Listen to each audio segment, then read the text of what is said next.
مشهور واقعه ده مولا روم رحمه الله پرانا ورځ کې پسره غرمه کې په بازار کې روان دي ډیوه بل کړی ده چراغ بل کړی دی روان دي چا وته چې په دې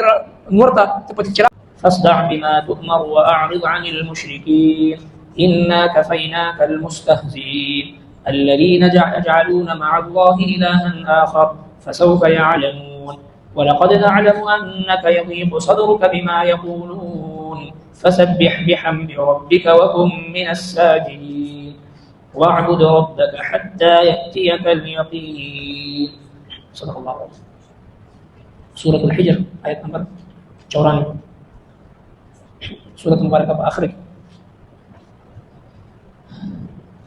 دينا مخي آيات مباركة الله تبارك وتعالى د توحید د اثبات لپاره مختلفو انبیاء کرامو او داوود د قومونو واقعات ذکر فرمایي او بیا په اخر کې د دې سورۃ مبارکه په خاتمه باندې سرور دو عالم صلی الله علیه وسلم ته تسلی ورکړي چې زما محبوب پیغمبر چې د دوی انکار او تکذیب او دغه شانتي تمسخر او استهزاء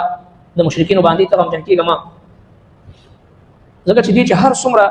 تکذیب وکي او انکار وکي تا ته موږ داسې کلام الله او داسې مبارک کتاب درکړی دی چې هغه باغی کې 7 مسانی ده و هغه آیتونه مبارکه دي چې کوم د سوره فاتحه په صورت کې مقرر درکړی لہذا دومره عظیم نعمت تاسو سره د دنیا مال متاع طرف ته نظر ماړه د کافرانو د ظاهري شان شوکت ته وګوره بس د مؤمنانو لپاره خپل مټي خطه کا د مؤمنانو سره ناستا ولاړه مینه محبت خپل تعلق دې سره ساته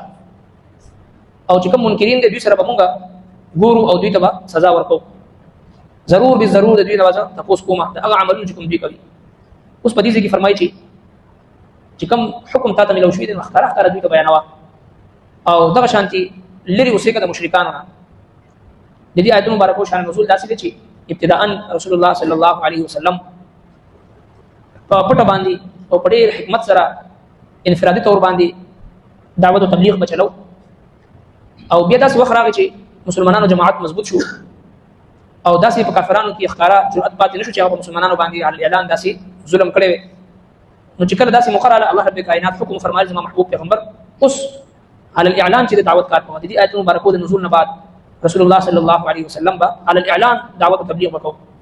تر دې دمه پورې وا پټه باندې انفرادي تور باندې او دې په طریقه باندې با دعوت او تبلیغ کار کوو د الله دین طرف ته خلک راوړل ولهذا رسول الله صلی الله علیه وسلم مبارک پزړه باندې یو درد یو غم او یو تنګیوه چې کله دی با د الله دین طرف ته خلک راوبلل او هغه مخالفت کو څنګه حدیث پاک کې راځي عکاظ منډي د الله محبوب پیغمبر خلق ته دعوت ورکړي ايها الناس قولوا لا اله الا الله تفلحون لا اله الا الله هو دا 360 بوتان دا شرک دا کفر دا پرې شاتنا ابو لهب هغه چې आवाज کوي چې دې دروغ وي اعوذ بالله شاتنا چې هغه گزار کوي شاتنا आवाज کوي تکذیب کوي نو په دې تکذیب باندې د الله محبوب پیغمبر زړه براتم شو زړه کې با خفګان راغی غم دک درد نو الله رب کائنات فرمایي چې زما محبوب پیغمبر ما ته پته ده زما په علم کې چې تاسو چې هغه درمن کی د دې په خبرو باندې خو ته د خپل د زړه تسکین چې هغه د الله په ذکر سره کوه د الله پاکي بیانوا تسبیح بیانوا تحمید بیانوا د الله جل شانه سبحان الله والحمد لله الله اکبر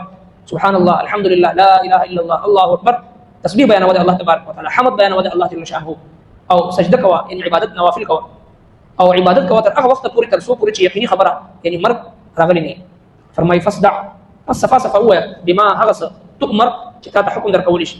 واعرض او لري اوسېګه عن المشرکین د مشرکانو چونکه انما المشركون نجس مشرک دا نجس دي د دې زړه پلیت دي ناپاک دي نو مؤمن لپاره حکم دا دی چې هغه همیشه پاک خلق سره پاک عقیده ولا پاک نظریه ولا پاک اعمال ولا کسر ځان نزدې ساتي بخاری شریف حدیث مبارکه دی الله محبوب پیغمبر مبارک فرمایي چې کم کس او خان ساتي دې د زړه نه سخوي ځکه چې د اوخ زړه سخت اکینه پرور وي هغه سره مالک چې زیاتې او کینو زړه کې کینه ساتي چې کله مخه ملو شي د خپل د مالک گردن کټکې هغه باندې چک لګي کینه پرور دی چې کوم سړی او خان ته نزدې اوسېږي هغه کینه پرور شي د او خان ساتلو والا او دا شانتي چې کوم نبی رسول الله فرمایي کوم سړی د غړي بيزي ساتي دبا الحمدلله نرم زړه باندې وي ځکه چې دا غړي بيزو صفت ده چې دوی په دوی کې نرمي ده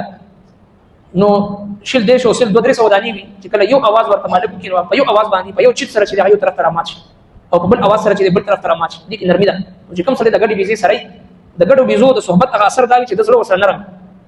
نو د الله د محبوب پیغمبر د دې مبارک فرمان مقصد دا دی چې کوم انسان چاته نزدې وي هغه به اثر قبلې کچې یو سړی یو مخلص نیک عمل کوونکی مؤمن متقی پرهیزګار سره نزدې وي دا د زړه اثر په د باندې کیږي کچې یو فاسق فاجر یو کافر منافق یو مشرک سره نزدې وي دا د کفر هغه نحوست اثر په د باندې کیږي لہذا الله رب کائنات فرمایي چې فصدع بما تؤمر واعرض عن المشركين المشركان لري وسیګا انا كفيناك بشکم کافی استاد پر مستهزئين د ټوکونکو خلاف چې کوم استهزاء کوي تمسخر کوي د دې خلاف مون کافی استاد پر الذين كم خلق يجعلون جوړوي مع الله اذا الله جل شانه سر اله اخر نور خلق معبودان فسوف يعلمون فزر بديت معلوم شي ولقد نعلم بشك من تهيب انك يضيق چې بشک تنګيږي صدرك استاسینا بما يقولون هغه سنه چې بي وای دوی چې کوم استهزاء کوي کوم خبرې کوي نو انبیاء کرام اولیاء کرام صحابه کرام داعی الى الله مبلغین دا الله دین طرف ته خلق را بلی دا په ځل کې یو درد وي یو فکر وي یو غم وي هغه غم د وجنه چې دا ټول خلق څنګه د جهنم نه بچي څنګه د الله کورونه آباد شي څنګه مساجد مدارس دینی محافل آباد شي څنګه خلق د الله دین طرف ته رامات شي په دې لاره کې چې څوک رکاوټ جوړیږي نو بیا په ځل باندې درد راځي ځکه د مؤمن